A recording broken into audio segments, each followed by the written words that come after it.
Good morning, I'm Pastor Tully here with a little update on my Lenten reading schedule. For those of you who are reading alongside with me, I'm so glad that you're doing that. I've really enjoyed this time and enjoyed hearing from you about what you've been reading and learning. So hit me up and let me know what your impression has been so far. We've been making our way through the whole New Testament. We've read Mark and Matthew, and we've read some letters like James and John, and now we are getting ready to start Luke. But today, Monday, is Peter.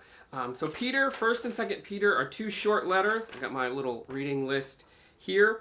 1st and 2nd Peter, they're written by Simon Peter. The same guy that Jesus says, Peter, you are my rock on which I will build this church.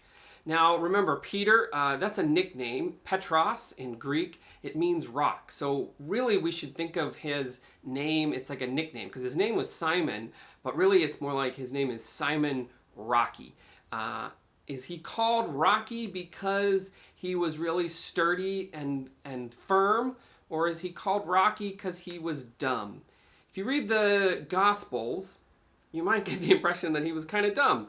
Peter is often the most overeager, the most influent, the most zealous, and he's like really into it, and he's like emotional. There's this one story, where Peter says, "Oh, I love you, Jesus, so much, I'll never deny you," and then like 3 paragraphs later, Peter denies Christ 3 times. And then, of course, the rooster crows. We all know the story. There's another story where Jesus is on the mountain of transfiguration, Moses, Elijah appear next to him, and Peter, he can't keep his mouth shut. He's like, "Oh, let's just build some houses so we can stay here and just like have a really good time and like make this thing last forever." I like to think of Peter in the Gospels as being a young adult, maybe even a teenager, 16, 17 years old. It really explains a lot of his actions and behaviors.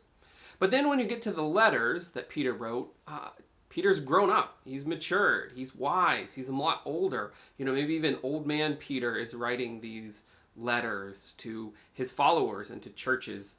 But there's a really fun reference here in 2 Peter 1:18. There we go, 1:18. "We were there with Jesus on the holy mountain and heard this voice speak from heaven." Peter is making reference to the Mount of Transfiguration. I really enjoyed reading the letters of Peter. There's a lot of good stuff, really dense. They're not scriptures that I've studied recently or frequently. Coming up tomorrow, we begin Luke.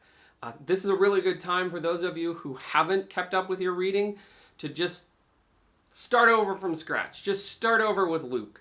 Luke is the longest of the 4 Gospels, and then of course we're going to read Acts, which was written by Luke. The same guy wrote Acts. And then we're going to read Romans, which is the longest of the letters. So the next 3 books, Luke, Acts, Romans, we're going to cover just a huge section of the New Testament. And I look forward to speaking to you on Wednesday. Take care.